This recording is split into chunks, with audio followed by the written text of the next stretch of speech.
And a Nobel Peace Prize at noon for John Hume and David Trimble. General Pinochet's lawyers are this morning considering a challenge to the Home Secretary's ruling that the former Chilean dictator can be extradited to Spain. They're thinking of asking for a judicial review of the decision, which could happen later today. Mr. Straw was cheered by Labour MPs in the Commons last night, and human rights campaigners called it the birth of a new era. Our senior correspondent, Mark Austin, reports. They were celebrating on the streets of London Pinochet's opponents, including relatives and friends of those who disappeared during the general's rule.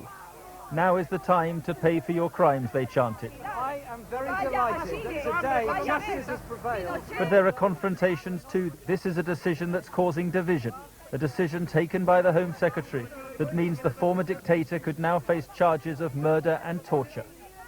I've considered all the representations made to me, and in the light of the representations and of my legal obligations, I've decided to issue an authority to proceed in respect of the extradition of Senator Pinochet. Human rights lawyers are delighted but cautious. This is only the next stage in what could be a long process. The case has to go to the magistrate, and then if he gives his extradition order, as he's likely to do, Pinochet can challenge that again in the High Court. General Pinochet was arrested in October at this London clinic where he was recovering from back surgery. A Spanish judge wants the former leader questioned over the deaths of Spanish citizens who were among some 4,000 Pinochet opponents killed in the 70s. The High Court soon overturned his arrest, but 2 weeks ago 5 law lords ruled by 3-2 that he had no immunity to prosecution. Jack Straw backed the law lords, and that means General Pinochet will remain in the guarded Surrey mansion he's renting while the legal process continues. So his lawyer is expected to go to the High Court seeking a judicial review of the Home Secretary's ruling. For Jack Straw, it's been the most sensitive decision of his career, but one in which he says politics played no part. Chile's ambassador here has criticized the move. No tribunal of a foreign country has the authority to judge a fellow Chilean citizen for crimes which may have committed in our territory. The ambassador is on his way home, recalled by his government in protest.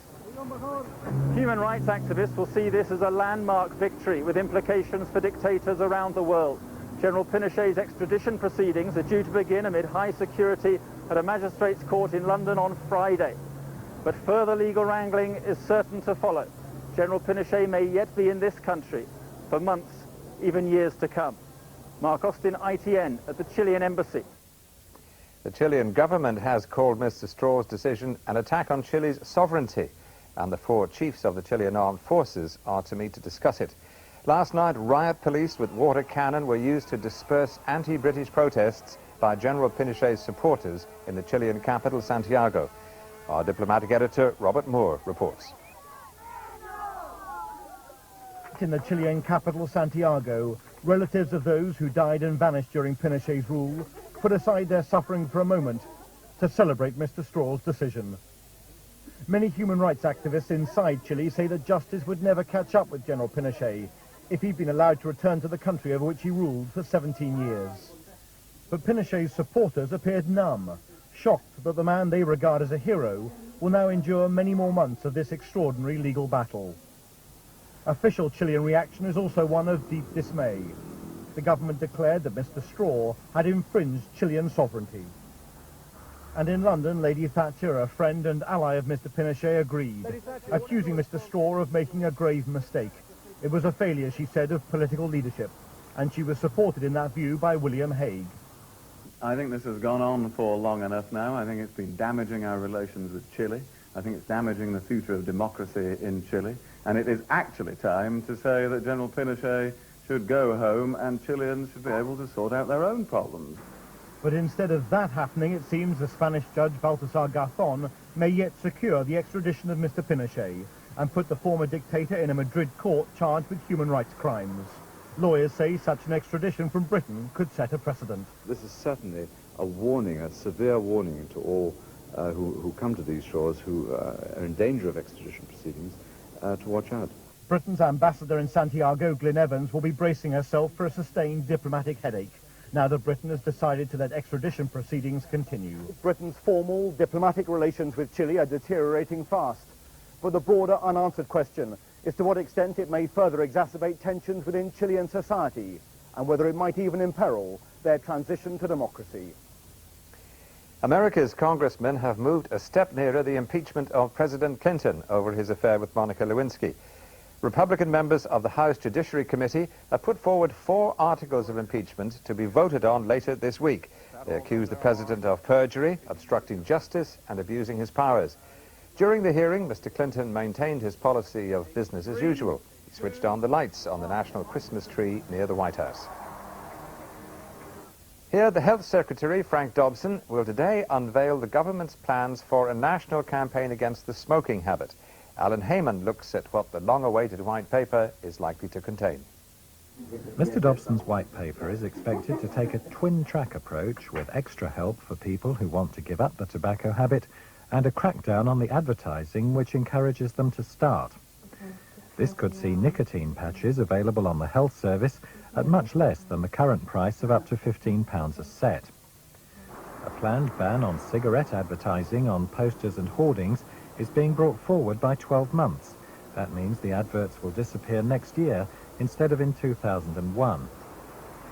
In a bid to stop cigarette firms recruiting a new generation of young smokers, there'll be moves to restrict tobacco sponsorship of clothing. Pubs and restaurants are likely to be asked to set aside special areas for non-smokers, but legislation for a general ban on smoking in public buildings that would drive smokers out into the street is not expected at the moment. Alan Heyman, ITN. Businesses and homeowners are hoping for an early Christmas present today when the Bank of England's Monetary Policy Committee decides whether to cut interest rates. Britain's businessmen say the current rate of 6.75% and the strong pound are slowing down the economy. The committee's decision will be announced at midday.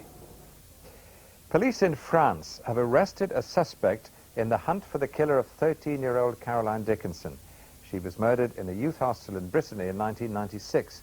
The suspect, a homeless man in his 30s, was detained in Marseille because he resembled a photo-fit picture. He's now undergoing DNA tests. An ex-convict who'd been out of prison for less than a year has been found guilty of murdering his former girlfriend's 5-year-old daughter. Graham Sate battered Lauren Creed, leaving her with more than 150 bruises. And it's emerged that Sate's brother is also behind bars for murdering his own baby. Our Midlands correspondent, Eric McGuinness, reports from Norwich Crown Court. Lauren Creed was murdered in her home on the RAF base at Coltishall by a man who had become part of her family.